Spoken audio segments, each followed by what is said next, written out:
Okay. So the best way to heal the body is when you're going through a detoxification or you're feeling yourself becoming sick or with dis-ease, which is nothing but a detoxification, help the body detox more. The first thing you have to realize is the foods you're supposed to be eating. So I say, look at your hands. All right. Your hands are not like a cat, is it? I do CrossFit, so they're kind of rough. But look, if you look at your hands, right? Let me take my rings off. All right. Okay. Do a cat hands look like your hands? No. No, they have paws. What about a dog? No, they got paws. What about a bear? You're asking me questions. I'm having to think about it. Like I'm like, no. What about a bear? No. What about a lizard? No. What about any reptile? Do their hands look like yours? Okay, so what do your hands look like? What about a gorilla? No. Yeah. Oh. Yeah. So now we're getting into actually the physiology of the human body in the food relationship. So look at your body, look into nature, find who your body closely assimilates with and see what they eat. Do gorillas eat meat? No. No, they don't. Why? They're very, very The strongest in the jungles. Very muscular. You're taking me back to a lot of stereotypes but that have been going. But that you have see been, where I'm going? You see what I'm saying? I know where you're going with this because I'm like, we were compared to gorillas. I mean, Black people. I mean, so if we really want to get into that, we'll closely assimilate to their primate. But if you look at Caucasians, they closely assimilate to monkeys. They lips and everything. So I mean, if they want to compare, if we get compared to gorillas, which I don't mind. What my hands say? So I'm just saying. So now I want you to look at this. So right, cool. could a lizard go up to a tree and pick an apple from the tree with his fingers? No. No, it can't. No. What about a grizzly bear? Can a grizzly bear go to a tree, pick an orange, and peel that orange with his fingers? No. No, it can't. And his claws are way too long. Right. Could a gorilla go to the tree, pick a orange, and peel the orange? No. It can. No. Yes. It can. Yes, it can. So now we're starting to get into this physiology food relationship.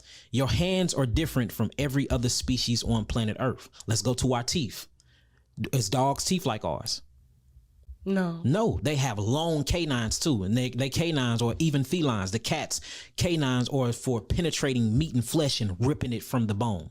Right. Can you go in the jungle right now and bite through a calf all the way down to the bone and rip the meat? No, you can't. Or what about this? Let's get into the lower extremities, our legs. Can you get up to 40 to 50 to 70 miles an hour to track down your prey and to chase it down?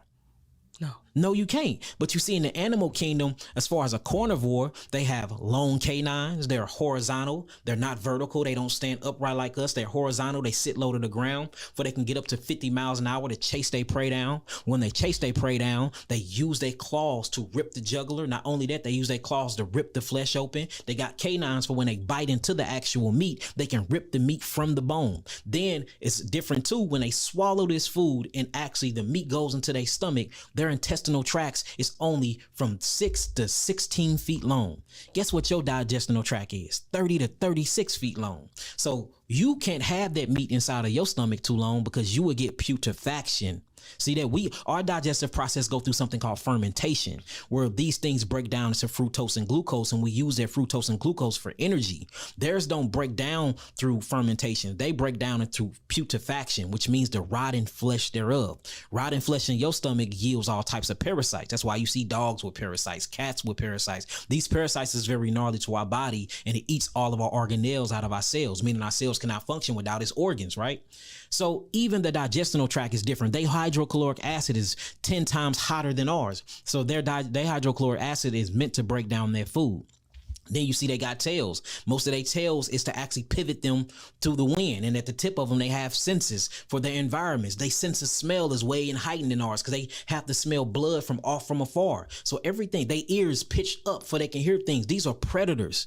So if you look at a predator, predators are built like that. Predators eat meat. Predators are omnivores. But when you look at an actual frugivores, which is what I've done came to the conclusions that we supposed to eat mainly fruits and a little bit of vegetables. We're not built like predators. Our anatomies is built like nurturers, like hunter and gatherers. It's a total type of different molecular build when it comes to our body and our biochemistry.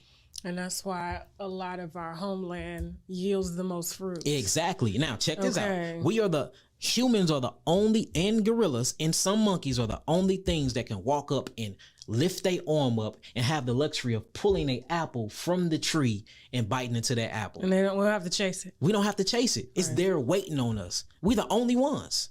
You see that? And when you look at it, name any other animal that can go to that tree and do those things. So I would say this, look at your molecular structure, go into nature, study your own body because you're in it your whole life. Ain't nobody else in it but you. You should know everything about it.